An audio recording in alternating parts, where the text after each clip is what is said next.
Sebagai tersangka kasus dugaan suap terhadap bekas penyidik KPK, Aziz Syamsuddin resmi mengundurkan diri sebagai Wakil Ketua DPR dan kader Partai Golkar. Aziz Syamsuddin tersandung kasus dugaan suap terhadap penyidik KPK untuk kasus di Lampung Tengah.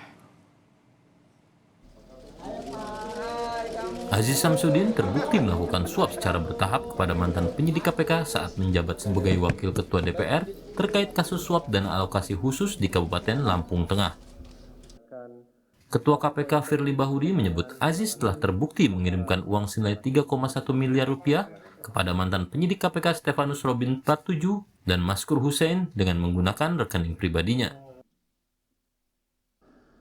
Pada sekitar Agustus 2020, AZ menghubungi SRP dan meminta tolong untuk mengurus kasus yang melibatkan AZ dan AG yang sedang dilakukan penyelidikan oleh KPK. Selanjutnya SLV menghubungi MH untuk ikut mengawal dan mengurus perkara tersebut. Setelah itu MH menyampaikan AZ dan AG untuk masing-masing menyiapkan sejumlah uang 2 miliar rupiah. Pengamat hukum pidana Asep Iwan Iriawan menyebut kasus yang melibatkan anggota legislatif dan penegak hukum ini sangat mungkin terulang. Apalagi jaksa juga sempat menyebut sejumlah nama kader Partai Golkar lain yang diduga berkomplot dengan Aziz. Sekali KPK kan bagaimana oknum KPK penyidik melakukan, ini harus dibuka. Nah jangan-jangan juga dari pihak politis tadi tidak hanya 3 perkara, jangan-jangan ada perkara lain. Artinya permainan oknum penegak hukum, permainan oknum ya politisi, dan di antara ya ada apa relasi itu, jangan-jangan tidak hanya Aziz Syamsuddin, jangan-jangan ada yang lain kan terbukti. Tapi tidak hanya permainan ini, juga main di anggaran juga kan, jangan-jangan lain kan itu terulang. Ini kejadian ini tidak sekali, tidak hanya di partainya yang bersangkutan kan.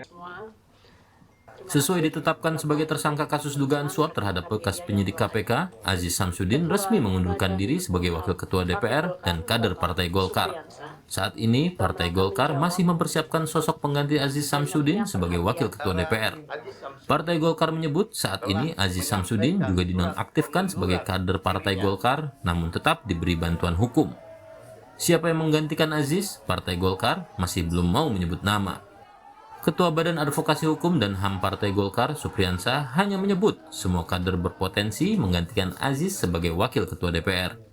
Semua memiliki potensi. Saya katakan bahwa Partai Golkar partai yang besar, partai yang matang, maka seluruh anggota-anggota fraksi tentunya dari 85 atau 86 orang kita ini memiliki kesempatan yang sama, tinggal di mana kira-kira berlabuh kepercayaan yang diberikan oleh Ketua Umum, nanti itu akan dibawa dalam sebuah keputusan oleh Ketua Umum yang akan dibawa ke DPR.